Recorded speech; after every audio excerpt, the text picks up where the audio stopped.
Mereka tidak pernah bertanya apa kebutuhan kita, apa yang menjadi masalah kita yang perlu diselesaikan. Tiba-tiba mereka punya opini, ya udah gini aja, ya udah tunjangan naik 50 juta. Itu mewakili rakyat yang mana? Kasus kemarin itu membuktikan bahwa banyak orang mampu mengoptimalkan fungsi media sosial sebagai medium atau platform dia untuk menyuarakan unek-unek dia sama pemerintahan yang berjalan itu. Tapi sama influencer itu disetting seakan-akan semuanya itu ada provokasi, pihak-pihak tertentu yang ada dalam yang mau mengkudeta pemerintah. Padahal memang itu murni aja semua kesalahan dari itu.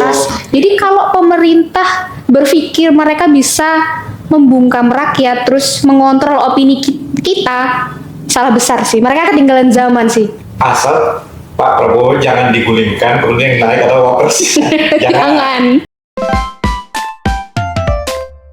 Dan beberapa hari lalu tuh saya ke tahlilan di tangga saya kan ada yang meninggal ya. Pas tahlilan itu kan ketemu sama bapak-bapak, terus istri-istrinya juga ada situ ya. Pada ngomongin yang soal kerusuhan, penjarahan di rumahnya Ahmad Saroni, Uya segala macam gitu ya.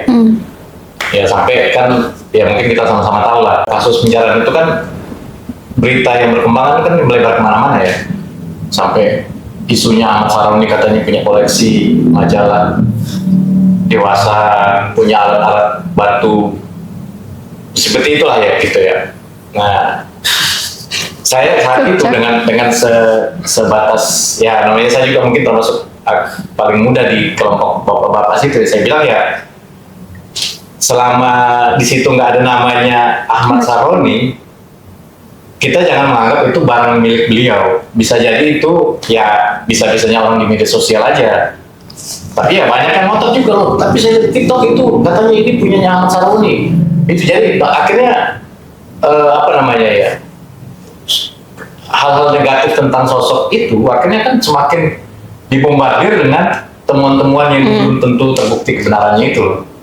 Ya saya juga maksudnya ya terlepas dari apapun kasusnya Ahmad Saroni, menurut saya juga kita karena kemakan berita yang kurang akurat ya yang belum terbukti akurasi berita itu. Mungkin kalau misalnya gini, orang menemukan surat tanah milik Ahmad Saroni, di situ ada namanya Ahmad Saroni, jalan ini Tanjung Priok segala macam kan. Mungkin itu bisa ya mendekati kebenaran lah. Atau misalnya ijazahnya yang katanya nilainya 6 segala macam ya gitu. Tapi kan itu ada namanya kan. Maksudnya itu secara umum kita bisa anggap.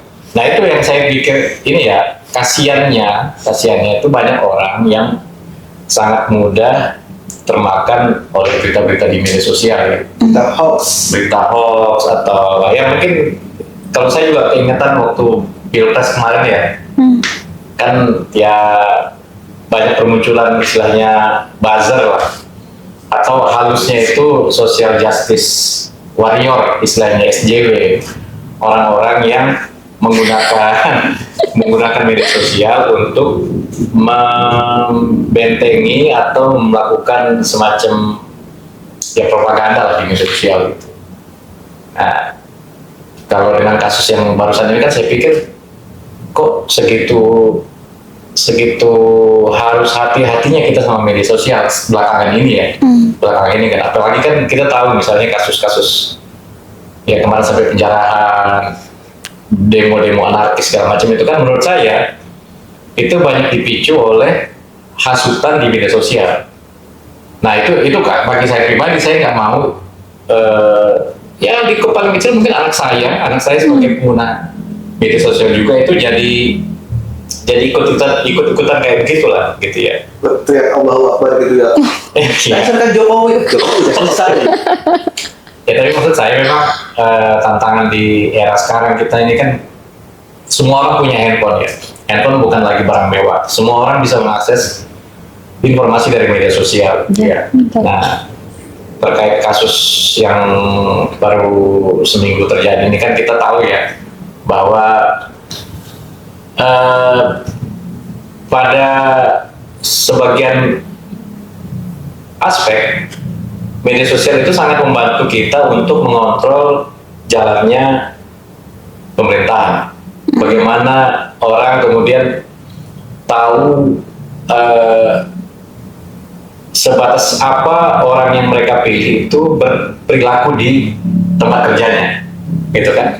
Sampai begini itu kan saya juga kalau jadi anggota dewan kayaknya saya enggak, maksudnya kok nggak sadar kamera gitu kan? Enggak, dia sadar makanya joget. Nah, tapi itu ya, saya juga prihatin gitu ya. Menurut saya sih, saya menjadi sangat concern gitu sama penggunaan media sosial, karena ya idealnya media sosial itu kan banyak manfaatnya.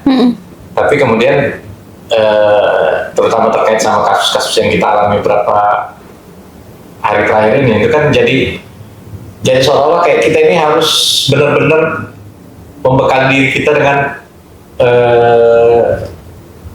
sikap yang lebih apa namanya ya, saya nggak tahu ya, mohon maaf ya, kalau saya kan dulu kan memang karena pernah bekerja di dunia media massa gitu ya, surat kabar gitu ya, jadi saya pribadi ketika mengakses informasi kan misalnya TikTok, Reels segala macam, itu kan semuanya informasi yang orang bilang itu apa ya, flash news, berita pendek yang disampaikan secara real time lah bilangnya.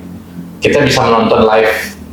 Oh sekarang ini, tapi kan kita nggak tahu apakah berita itu memang lebih banyak subjektifnya informasi yang disampaikan oleh si penyampainya. Nah, atau memang kan kalau saya pribadi akhirnya belakangan ini memutuskan untuk apapun video pendek yang saya lihat tentang sebuah kejadian tertentu segala macam, saya nggak menjadikan itu sebagai satu-satunya rujukan lah gitu ya. Bahkan di media, beberapa berita di media sosial, media massa nasional kayak Kompas, Republika segala macam pun juga ada beberapa yang sifatnya masih dugaan kan. Nah, dugaan itu kan kita diminta untuk lebih sabar untuk tidak bereaksi sebelum berita itu terbukti kebenarannya gitu ya. Ya, sebelum bisa tervalidasi buktinya. Ya. Karena di media sosial itu banyak sekali bukti, ya kan. Tapi sebelum bukti itu bisa divalidasi, ya itu jangan percaya. Nah itu apalagi kan kayak Wah ini kan suka termasuk paling aktif lah, termasuk paling aktif ini. Oh iya, dia bersuara terus Pak, paling kencang di sini Pak. Ya saya sebel aja sama pemerintah Pak. Makasih ya. Apa udah mewakili? Ya kan Mbak Ada ini memang paling aktif membuat konten lah, terutama ya buat konten, apalagi belakangan setelah kasus aktivis bisa dibilang aktivis lah. TV Kamisan. Iya. Kalau Ada sendiri gimana? Misalnya gini nih, saya tarik sedikit ke belakang ya. Kan karena saya mungkin lebih senang bicara dari aspek ketika saya dulu pernah bekerja di surat kabar. Saya lupa tahun berapa persisnya ya, muncul istilah citizen journalism. Iya. Artinya sebuah media massa itu membuka ruang kepada siapa aja untuk memberikan informasi yang bisa dibaca oleh publik. Jadi sumber berita itu bisa berasal dari siapapun, bukan hanya wartawan di surat kabar itu aja gitu. Nah, akhirnya saya lupa tuh apakah itu seiring maraknya handphone atau apa ya, tapi istilah citizen journalism itu atau apa namanya jurnalistik warga itu kembali berkembang seiring kemajuan teknologi. Nah, tapi belakangan saya lihat memang ada beberapa kasus itu yang menjadi bumerang juga, karena ketika sebuah berita yang diliput oleh warga, dia mungkin bermodal handphone segala macam, dia menyampaikan sebuah kekecewaan atau sebuah kasus atau apa, kemudian dipublish di sebuah platform media massa, orang-orang mengakses berita itu, kemudian imbasnya ya saya ingat gak yang kasus ini, kasus Mirna. bukan Sama- yang di Depok itu dulu apa namanya, Kolor hijau. bukan kolor hijau sih, babi ngepet. Babi ngepet. Nah, babi ngepet itu kan akhirnya belakangan terbukti itu memang hasutan tetangganya aja gitu. Tapi karena itu udah terlanjur viral, si tertuduh ini kasihan dia digeruduk massa, kemudian diusir dari rumahnya segala macam kan. Hanya karena tetangganya ini hasad, punya kecemburuan karena tetangganya ini kok kaya gitu. Sebenarnya itu manusianya yang error gitu. Nah itu. Karena itu terjadinya baru kemarin, Pak. Artinya sekarang gitu. Dan sekarang mereka tuh masih percaya sama hal-hal kayak gituan, percaya sama pesugihan. Oh ya, Jujur, seharusnya ya saya hidup di Jakarta ini udah nggak percaya, Pak. Lah ini di Depok dekat Jakarta, mereka masih percaya kan? Ya, sebagian masyarakat ya. Karena orang Depok itu cerdas-cerdas. Cuma segitu doang itu. Segitu doang. ya penekanan saya kan maksudnya pandangan kita semua ini adalah ketika orang mampu mengakses apa aja melalui handphone atau melalui platform TV. media sosial, TV segala macam ya kan, kembali ke kita gimana responnya kan gitu ya. Oke. Tapi kan, nah yang paling penting adalah menurut saya salah satu keberhasilan media sosial kita di 1 bulan terakhir ini adalah ketika kita mampu menggerakkan sedemikian banyak orang untuk menggelar unjuk rasa besar-besaran yang mendesak pemerintah untuk bertindak lebih real gitu ya. Menurut saya itu untuk kasus aktual, menurut saya media massa kita itu sangat ampuh gitu ya. Kemarin siapa sih yang gerakin masa buat demo? Ini harus tanya apa drone emprit ini. Masalah itu tanya Ferry Irawan, Ferry Irwandi. Jadi cek ini. Tapi gua ini, Pak. Serius tuh. Dan itu Twitter kan? Enggak, di IG juga dia. Di media massa juga. Jadi dia mengamati tagar-tagar yang lagi booming, terus kira-kira isu apa yang sudah digerakkan oleh media sosial gitu. Terus kemarin di penjara ya? Tangkapin kan itu yang provokasi buat demo ya? Iya nggak sih? Ya, beberapa. Tapi itu kan juga nah itu kita kan ya mohon maaf ya, tingkat kepercayaan kita sama pemerintahan ini kan sedang memasuki masa-masa ujian ya. Ya apakah kita mampu memberikan hati kita secara tulus kepada pemerintah, atau kita masih memposisikan diri kita sebagai pihak yang harus. Jadi kalau kayak saya bayangkan gini soal pemerintah kita ini masih kayak kalau kita punya bayi nih ya, baru jalan, baru kata kita masih harus cetin, jangan sampai jatuh, gitu loh. Itu. Nah, kita belum percaya bahwa dia mampu jalan sendiri tanpa pengawasan kita. Nah, salah satu yang menurut saya penyambung antara pekerjaan pemerintah dan kekuatan kita sebenarnya kan di media sosialnya itu tadi, kembali ke media sosial.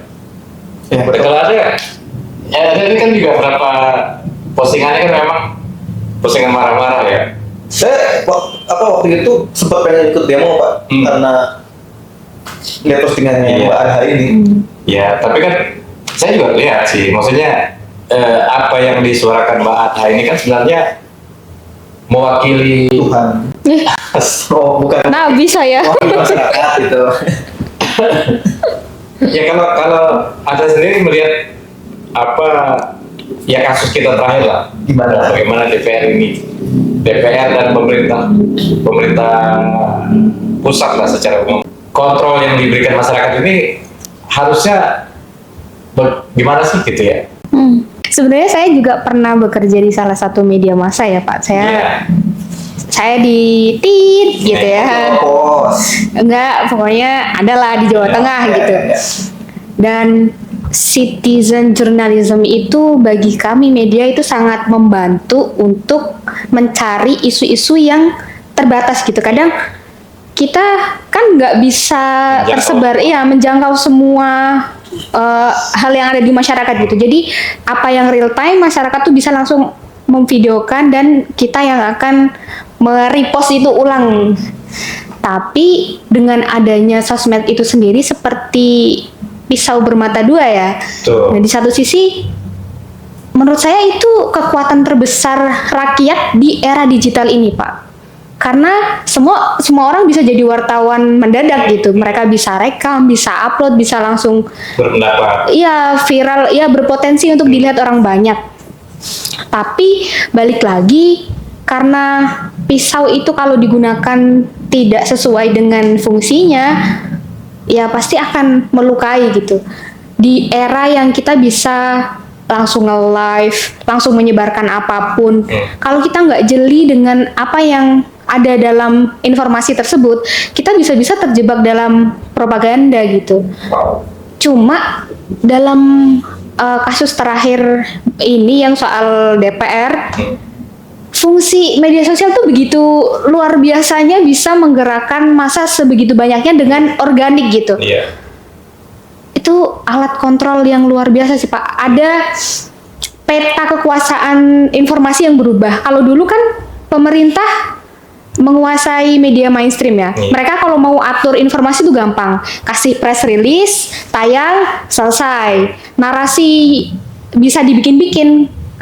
Pemerintah baik-baik lah gitu. Tapi kalau sekarang, apa yang disediakan oleh media mainstream dengan apa yang direkam sendiri oleh citizen journalism itu sendiri bisa sangat kontras. Jadi kalau pemerintah berpikir mereka bisa membungkam rakyat terus mengontrol opini kita, salah besar sih. Mereka ketinggalan zaman sih. Iya. Itu salah satu manfaat yang Pemerintah. besar menurut saya. Saya ingat waktu saya mungkin di antara kita bertiga ini saya satu-satunya Yang tua. penyintas masa lalu. Satu-satunya orang di antara kita bertiga yang masih mengalami dulu satu-satunya sumber informasi bergerak itu adalah televisi, satu-satunya TVRI. Nah dulu saya ingat zaman Pak Harto itu kita udah pengen nonton misalnya acara musik jam 10 malam atau jam 9 malam. Tiba-tiba ada breaking news, biasanya itu dari sekretariat negara menyampaikan hasil kunjungan Pak Harto kemana. Itu bisa sampai 1 jam. Breaking news tapi 1 jam. 1 jam. Jadi misalnya kayak namanya laporan khusus kalau nggak salah namanya. Lapsus ya, itu di TVRI. Namanya itu almarhum Pak Murdiono. Saya ingat tuh Menteri Dalam Negeri apa Menteri Sekretaris Negara saya lupa. Tapi seperti yang tadi Mbak Ada sampaikan ya, maksudnya dulu zaman Pak Harto itu benar-benar mungkin satu-satunya sumber informasi tentang jalannya bagaimana pemerintah bekerja itu hanya dari situ aja gitu, atau dari koran pun kan dia nggak aktual ya. Kejadian hari ini baru kita bisa tahu besoknya atau lama gitu. Dulu apa dulu. Benar. Nah kalau di televisi dulu itu masih ya seperti itu ya, mekanisme informasi yang disampaikan pemerintah ke warga seperti itu caranya bekerja, kemudian warga pun nggak punya respon apa-apa gitu ya. Ya udah nerimo aja, oh seperti itu Pak, oh ya gitu. Nah tapi seperti yang tadi Ada bilang, sekarang kan peta kekuatannya udah berubah ya. Kalau di iklim demokrasi kita beberapa mungkin sejak reformasi lah kan, bahwa salah satu yang menjadi kekuatan apa istilahnya ya, media massa itu dianggap sebagai salah satu alat kontrol sosial yang paling kuat gitu ya. Makanya kan media sosial itu ya, beberapa akun besar itu kan dipegang sama pemerintah. Jadi kalau Anda gitu melihat ya, orang-orang yang Emang gitu kan? mungkin sampah aja ya kan. Jadi beberapa akun itu banyak Pak. Menurut saya ada kemungkinan media-media yang besar di Instagram, Twitter itu pegangannya pemerintah. Jadi mungkin mereka tuh bikin gimmick menyerang pemerintah, dia bikin settingan ya bahwa dia itu anti banget sama pemerintah. Tapi mereka ini, media-media ini yang kelak itu bakal ngedukung pemerintah. Mereka ini yang bakal ngademin pemerintah. Gini, jadi Coba konkretnya contoh kasusnya, contoh kasus. ini kan kemungkinan ya. Ya ini kan hasil analisis subjektif kita masing-masing. Kan? Oke deh, gini. Jadi ada satu tokoh publik yang dia itu disetting ya. Dia sering keluar di media sosial dan dia sangat mengkritisi banget kinerja pemerintah. Saya pernah main ke Jogja.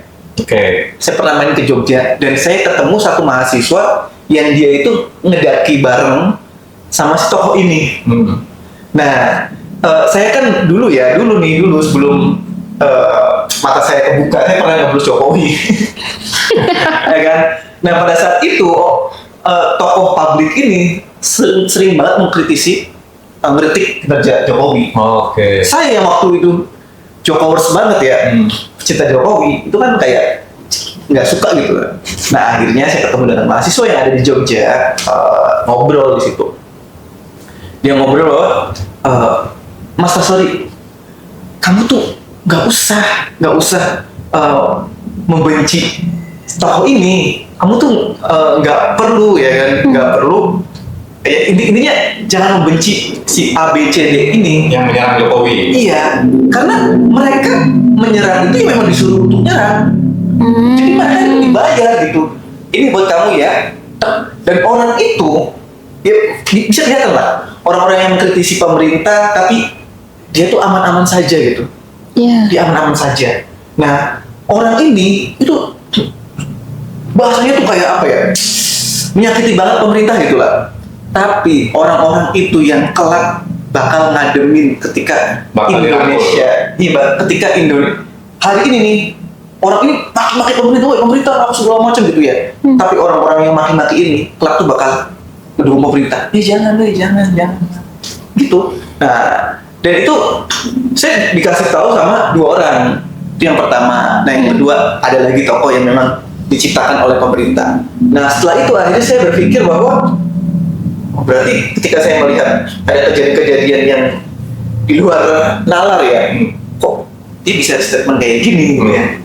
Oh ya wajar gitu. Karena banyak settingan, kayak misalnya nih, ya banyak kasus-kasus yang nggak masuk akal gitu, kayak Marcel. Saya sebutin ya karena udah viral ya. Marcel, tau Marcel yang nikah sama member JKT48 ya, bener kan? Kalau nggak salah ya. Itu ya Allah, ini hipotesis saya ya. Jadi dia itu kok tiba-tiba posting baik-baikin pemerintah bahwa polisi dan mahasiswa itu damai loh, kita aman-aman saja gitu ya. Terus dengan bodohnya dia langsung menghapus, terus maafin aku bodoh, aku bego. Jadi dia tuh kayak disetting bahwa ada loh tokoh dari pemerintah yang dia tuh ingin mengkudeta Prabowo ini. Si Marcel ini salah satu orang yang diatur sama kelompok yang mau mengkudeta Prabowo ini. Jadi seakan-akan beneran gitu bahwa chaos kemarin itu ada dalam semua itu gitu loh. Nah, akhirnya kan Jerome Pauline terus dan lain-lain gitu ya, bikin postingan tandingan ya, mengiyakan gitu, mengamini wah dasar tuh dia emang bener gitu. Jadi saya kan suka mikir gitu ya, saya tuh meneliti hal-hal detail kecil.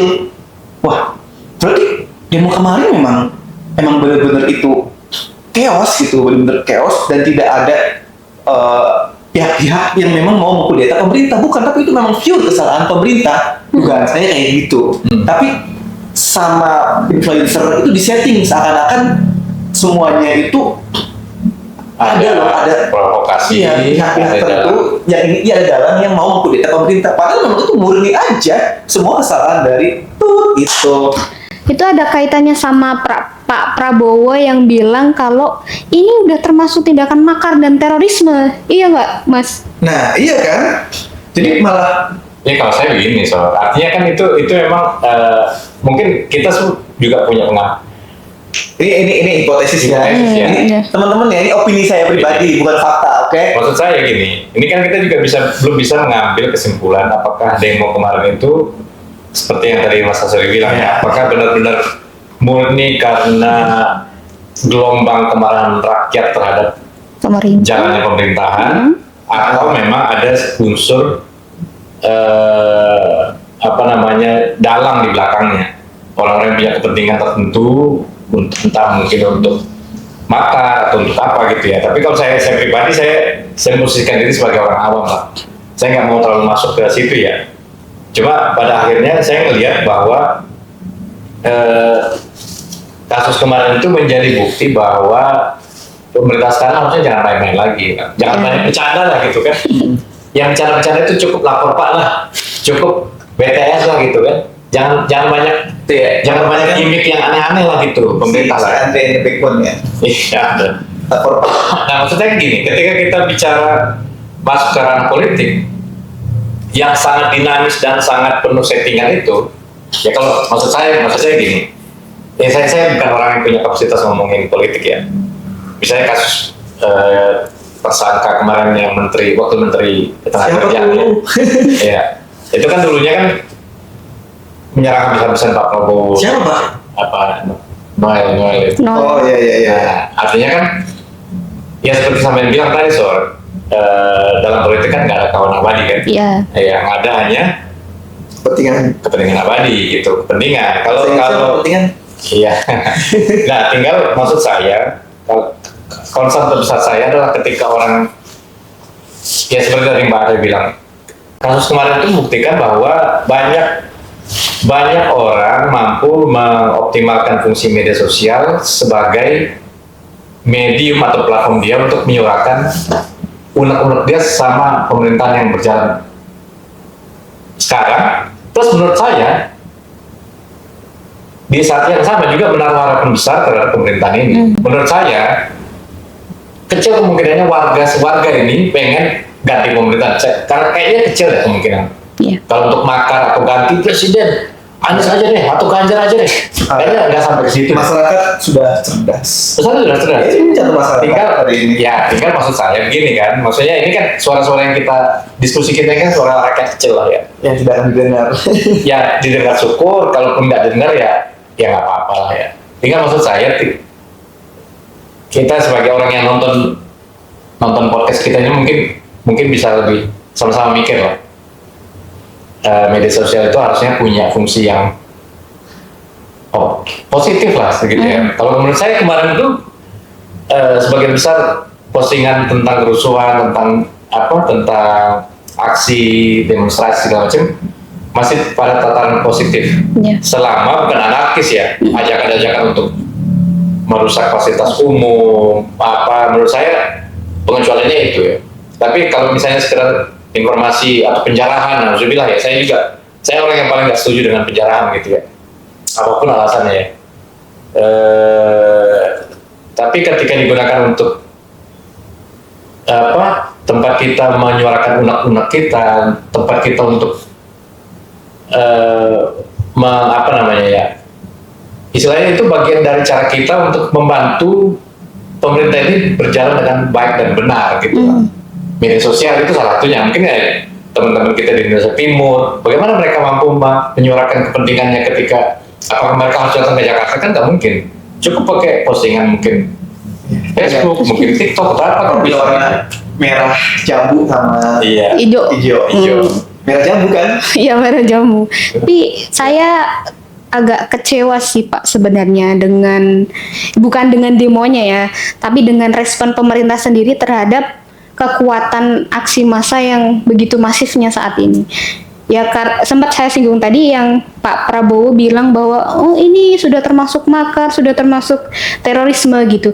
Kenapa seperti itu beliau menanggapi kritik dari masyarakat?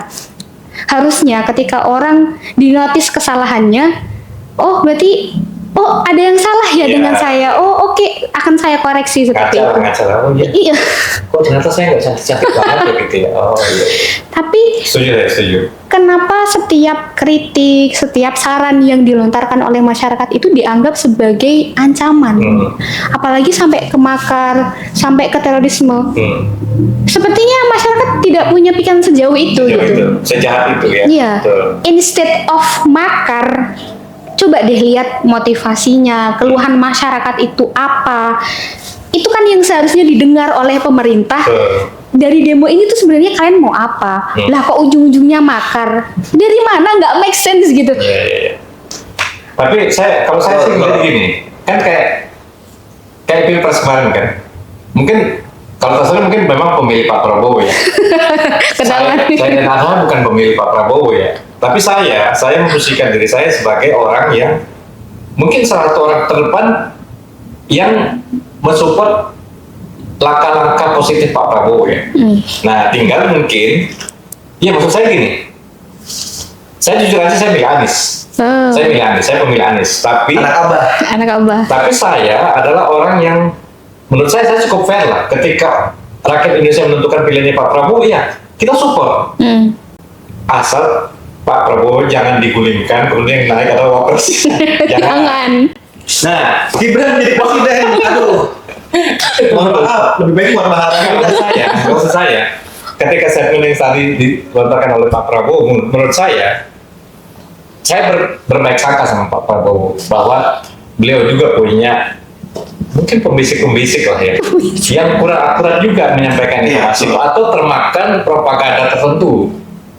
Saya rasa itu yang berbisikin Pak Prabowo itu orang makan mie di atas markas polisi itu loh, dari 3 orang itu loh. Makan Prabowo itu P-nya siapa? Siapa? Puan Maharani. Kepakan saya kebinekaan. Enggak, maksud saya ya, itu memang kritik kita ya. Ini juga medium kita untuk menyampaikan kritik ke pemerintah. Ya, saya setuju dengan Mbak Ana ya, bahwa kritik itu bukan, sebenarnya jangan dilihat semua kritik sebagai serangan, tapi cara kita untuk sama-sama memperbaiki diri lah, gitu ya. Apalagi kalau kita bicara mekanisme, kita ini semua orang warga negara kita ini kan, ya kalau kita kaitin sama pajak sama puyeng kita ya, maksudnya kita adalah kalau dalam dunia bisnis, konsumen itu adalah raja. Apa yang diinginkan konsumen, pebisnis itu harus nurutin, harus ngikutin. Begitupun di pemerintahan. Begitu juga sebenarnya pemerintahan ya. Jadi pemerintahan itu ya bosnya adalah kita ini kan, yang bukan siapa-siapa, yang rakyat, yang dipalakin tadinya mau 12% jadi 11% direvisi. Ya alhamdulillah sih. Ya kalau orang Jawa ya, wah syukur udah nggak 12%, masih 11%. Walaupun kita makan juga pakai beras nasi ake. Kalau kata Sri Mulyani mah, bayarlah zakat, bayarlah pajak. Sampai ada itu kan. Aduh, itu juga menurut saya nggak tahu itu lucu apa kebablasan. Itu ada yang kebablasan sih Pak. Yang itu loh, yang seolah-olah dalam hartamu ada bagian yang harus kalian sisihkan. Ada pejabat yang harus ditetapkan. Hadis riwayat siapa gitu. Sri Mulyani. Itu menurut saya itu guyonan, tapi kurang pada tempatnya juga sih. Tapi bagi saya yang hal seperti itu kan jangan dibaca seperti tadi Mbak Ada bilang, jangan direspon dengan ya diketatkan soal emosi, soal teori-teori konspirasi yang mungkin nggak jelas juntrungannya kan. Bagi saya sih, saya juga setuju tadi ya. Kepentingan kita bersama adalah bagaimana Indonesia ini bisa berjalan ke arah yang lebih baik. Kita menjadi versi yang lebih baik daripada versi kita hari ini gitu ya. Nah, ya harapan saya sih kayak ya parlemen kita, pemerintahan kita itu bisa lebih apa namanya, lebih responsif dan lebih punya empati kali ya. Kan kayaknya kan kemarin-kemarin nggak ada kan gitu ya. Nira empati semua. Apa itu? Nggak ada empati kan gitu ya. Ya kalau pas sebenarnya yang joget-joget itu tuh harusnya tuh nggak usah direkam harusnya ya. Karena posisinya pada saat itu kan kemarin ya, kan lagi banyak blunder tuh. Jadi pemerintah tuh kayak pajak naik. Betul. Pokoknya blunder dari sejak awal tuh ada lagi gitu loh. Ya kan statementnya Bu Sri Mulyani yang katanya guru itu bukan negara. Ya. Itu hoax, Pak. Ya itu AI kan. Terus apalagi kasus-kasus korupsi yang penanganannya nggak jelas, konkretnya gimana segala macam kan. Kemudian ada beberapa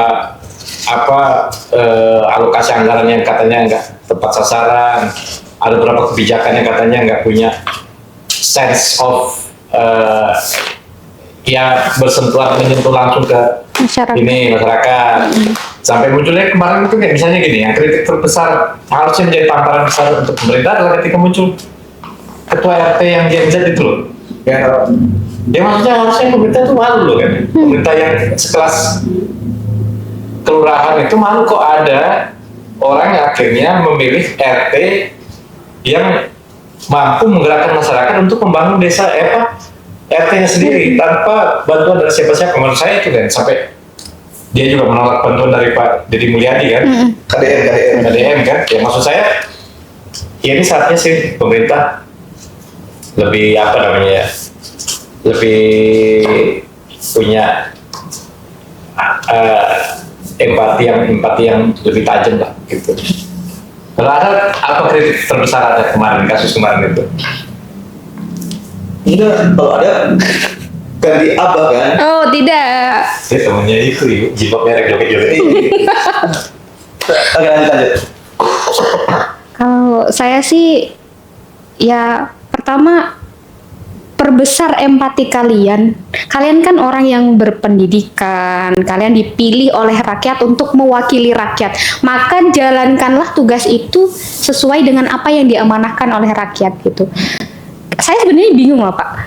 Apa sebenarnya dari rakyat yang diwakili oleh mereka? Mereka tidak pernah bertanya apa kebutuhan kita, apa yang menjadi masalah kita yang perlu diselesaikan. Tiba-tiba mereka punya opini, ya udah gini aja, ya udah tunjangan naik 50 juta. Itu mewakili rakyat yang mana? Kita nggak ada tuh kecipratan sepeser pun dari kebijakan itu, nggak ada keuntungan buat kita. Jadi kayak kalau kalian memang melabeli diri kalian wakil rakyat, jalankanlah tugas sebagai wakil rakyat. Oke. Ya, saya ngebacanya begini juga. Perlu pemahaman yang lebih tajam lah di pemerintahan kita ya, bahwa itu kembali sebenarnya rumusnya itu kan sebenarnya udah berjalan ratusan tahun lah, bahwa konsumen adalah raja, rakyat adalah pemegang kedaulatan terbesar gitu kan. Nah, tinggal bagaimana mensinkronkan antara kepentingan rakyat yang memilih Anda dengan bagaimana kualitas pekerjaan Anda, kan gitu ya logikanya ya. Nah, yang saya lihat tuh misalnya kemarin ya, kasus-kasus tunjangan untuk anggota DPR, kemudian keluar mereka soal ya kemacetan segala macam ya, menurut saya harusnya itu menjadi pelajaran besar buat kita semua lah, bahwa besok-besok itu kalau bisa yang dipilih jangan orang-orang kayak gitu lagi dah, gitu kan. Bisa yang maksudnya itulah mungkin ya tantangan kita, bahwa ya selain pendidikan politik ya, bisa pendidikan politik, bahwa bagaimana kita kan ada orang yang memilih Prabowo, ya bukan Prabowo, tapi anggap anggota DPR di daerahnya, di TPS-nya ya, dengan harapan dia sebagai konstituen, sebagai pemilih itu akan merasakan feedback dari kebijakan yang diturunkan oleh orang yang dipilih itu. Dalam kenyataan yang menurut saya sebagian besar kayaknya nggak merasakan itu lah. Justru yang menjadi, ya mohon maaf ya, yang menjadi kaya raya justru orang-orang yang mereka pilih. Jadi sama aja kayak kita mencarikan lapangan pekerjaan buat orang-orang itu gitu ya. Gitu. Sementara kita pun juga kesulitan kerjaan kan, kesulitan penghasilan segala macam gitu ya. Ya menurut saya tinggal baik pemerintah juga introspeksi diri, kita juga sebagai rakyat biasa juga harusnya memperkuat bekal kita tentang bagaimana politik ini bekerja sih menurut saya. Karena orang bilang kalau dulu ya, kalau idiom-idiom yang sering berkembang ya, politik itu kotor, politik kejam ya. Ya ketika kita nggak paham cara bekerjanya, kejam. Karena kita hanya melihatnya hanya jadi penonton aja gitu kan. Ya, kita kena dampaknya aja. Kita cuma kecipratan dampak negatifnya aja Iya. gitu. Kalau positif sih mendingan. Nggak Misalnya apa-apa. kayak BSU kan kemarin dapat, atau kemarin diskon listrik alhamdulillah dapat gitu. Tapi kalau kebijakan yang kayak kemarin itu kan menurut saya ya jadi kita akan menjadi maklum kalau masyarakat meluapkan kemarahannya sedemikian rupa ketika nggak ada lagi saluran yang bisa dipercaya untuk menyampaikan pendapatnya kan. Oh silakan datang, gedung DPR ini adalah gedung rakyat, terbuka lebar gerbangnya. Beneran didatengin itu. Tapi yang jaga barikade polisi ratusan orang di situ.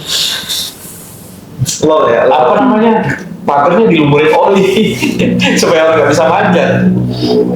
Saya bilang sempet-sempetnya dilumurin oli ya. emang iya ya? Dilumurin Iya. oli. Nah, tapi apapun itu menurut saya ini kita podcast ini kan ini baru kejadian 1 minggu lah ya, kasus kerusuhan, ya bisa juga kerusuhan lah, atau demonstrasi besar-besaran lah dari berbagai kota. Kalaupun ya sambil kita mungkin mengirimkan doa terbaik kita buat Al-Fatihah. Teman-teman yang sudah saudara-saudara kita gugur. yang menjadi korban ya, siapapun itu, mau rakyat biasa, mau polisi siapapun itu. Ya saya ingat kemarin salah satu tokoh ngomong ya, satu korban itu terlalu banyak. Terlalu banyak. Ya. Iya kan yang ngomong sama Twitter. Satu korban terlalu banyak, 100 korban itu keterlaluan. Nah artinya satu aja kita nggak pengen lah, apalagi lebih dari satu kan gitu ya. Tapi maksud saya momentumnya ini mungkin pemerintah bisa lebih responsif kali ya, Nah itu. sama mungkin ya bapak-bapak polisi kali ya, Nah, bapak polisi dengerin. lebih manusiawi mungkin ya. Kalau kata Gus Dur polisi yang baik itu apa? Jangan, nggak usah disinggung lagi ke situ. Orang-orang udah pada tahu. Kok polisinya pun udah tahu gitu. Gini Pak, di awal kan kita ngebahas Media sosial. ya. Ya. Banyak orang tua yang kena hoax. Ya maklum orang tua, lol gitu. Iya. Ya kan, perlu kita ketawain. Tapi kalau misalnya kita melihat dulu-dulu ya, melihat dulu-dulu perkembangan media sosial hari ini tuh udah lebih bagus. Coba deh, siap zamannya Atta Halilintar itu rame ya kan, Atta Halilintar, Ria Ricis. Jadi pada masa-masa itu ya orang-orang yang kena hoax itu lebih banyak daripada hari ini. Oh ya. Ya karena memang dulu itu trennya kayak gitu. Trennya itu tren flexing. Mereka-mereka yang flexing cepat naik. Mereka-mereka yang bikin gimmick ngebantu orang, ya kan, langsung melejit, menjual penderitaan segala macam gitu. Tapi hari ini coba cek influencer atau selebgram gitulah, yang naik itu siapa? YouTuber yang naik itu siapa? Itu mereka yang konsen sama ilmu pengetahuan. Dan video-videonya itu mengedukasi, mendidik. Nah justru itu yang naik. Jerome Pauline, Ini pokoknya di Instagram, Ferry Wandi. iya di Shopee, di Instagram, di YouTube gitu ya. Itu mereka yang naik Pak. Iya. Artinya di sini, wah ini eranya sudah berbeda ya. Teman kita Ustaz Nurudin, Oh iya, Pak Guru Kembul, Ahmad Zulfikar. Ahmad Zulfikar itu. Subscribe ya Ahmad Zulfikar ya. Ada saya juga di situ. Itu apa namanya, konten-konten edukatif lah ya. Iya, itu sekarang lebih naik loh. Ya saya setuju. Dulu kalau ada hoax, untuk memverifikasi itu hoax atau tidak butuh waktu. Iya. Sekarang ini hoax atau tidak itu Langsung cepat. ketahuan. Influencer dan netizen itu udah bisa ngecek, Di cross check. Iya. Jadi ya ahli IT ya kan, atau ahli editing video, mereka tuh bisa ngecek kok ini. Tapi kalau soal keaslian ijazah kok lama soalnya. Menurut aneh ya, itu Itu memang bukan kasih ijazahnya Pak Ahmad Saroni. Oh, yang nilainya 6 tadi ya. Ya, itu palsu kayaknya 8 kok jadi 6 sih. nyapu sendiri. Ya, saya setuju. Nah, itulah maksud saya. Ya, secara umum orang lebih mudah memfilter kali ya, mensortir informasi-informasi yang layak mereka konsumsi, mana yang enggak, kan gitu ya. Mana yang wajib dilepet gitu ya. Nah, tinggal ya saya sih setuju kemarin tuh ya, ada satu hari yang terlepas mana yang benar ya, katanya TikTok berinisiatif untuk menutup saluran live. Live-nya. Udah Pak, nutup waktu kemarin. Iya, 1 hari itu kan. Iya. Nah maksud saya itu memang Udah 1 hari enggak? nggak 1 hari, 2 hari ya. Pokoknya Beberapa hari Ya, tapi itu, Pak, memang- selama demo. Yang saya baca itu dari pernyataan TikTok bahwa itu untuk karena TikTok sendiri melihat ada gejala anarkisme yang semakin meluas. Yang ketika disiarkan dengan real time itu takutnya akan menjadi kemana-mana lah gitu ya. Nah bagi saya itu langkah yang cukup bijak lah. Terlepas apakah itu memang inisiatifnya TikTok sendiri atau dari mana, Dari saya pemerintah nggak Indonesia lah. saya nggak mau masuk ke situ. Tapi maksud saya memang untuk saat-saat tertentu, untuk momentum tertentu perlu langkah-langkah yang terkoordinasi dengan baik lah. Tapi kan kemarin misalnya TikTok menutup live Mm-mm. siarannya gitu kan. Shopee nutup live nggak? Enggak jualan terus dia. Itu mas yang terus ya santai deh kalau Shopee. Enggak Pak, kalau ngeliat demo kebedet nanti. Cuma maksud saya kan bahwa media sosial ini mungkin pemerintah juga harus melihat sebagai jangan dilihat sebagai ancaman juga gitu ya. Mm-mm. Ya seperti tadi Ata bilang kan, justru kita membantu pemerintah menjadi lebih punya referensi yang jauh lebih luas ketika media sosial itu dimanfaatkan dengan baik oleh warga lah gitu ya.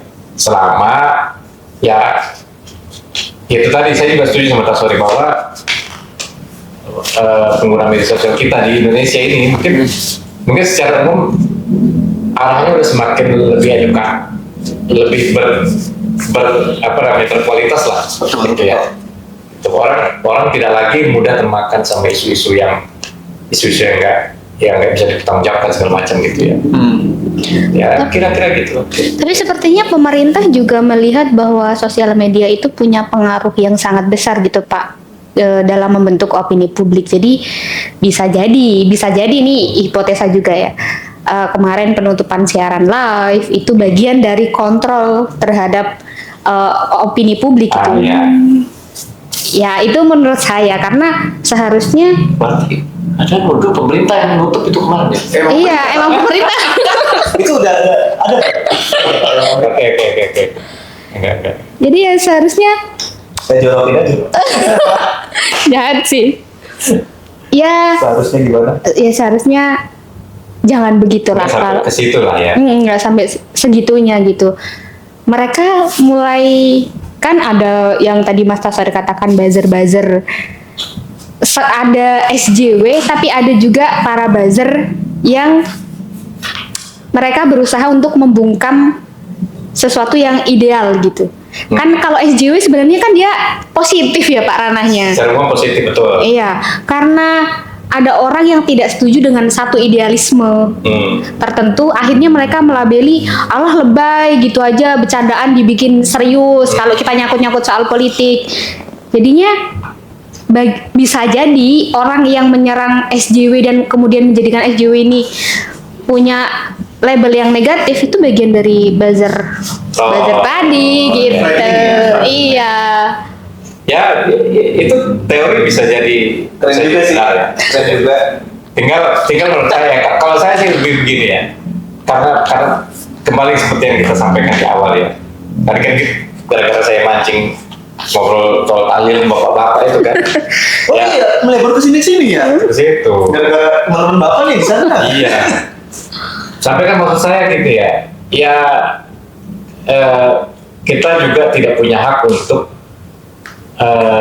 menistakan seseorang secara berlebihan lah gitu ya. Kayak kasus kemarin Pak Ahmad Saroni kan, katanya ditemukan ini, ditemukan anu, ditemukan ini, ditemukan anu. Saya kira ya, bagi saya itu dampak dari bagaimana kita mengkonsumsi berita-berita di media sosial secara instan gitu, nggak punya filter internal pribadi kita masing-masing gitu ya.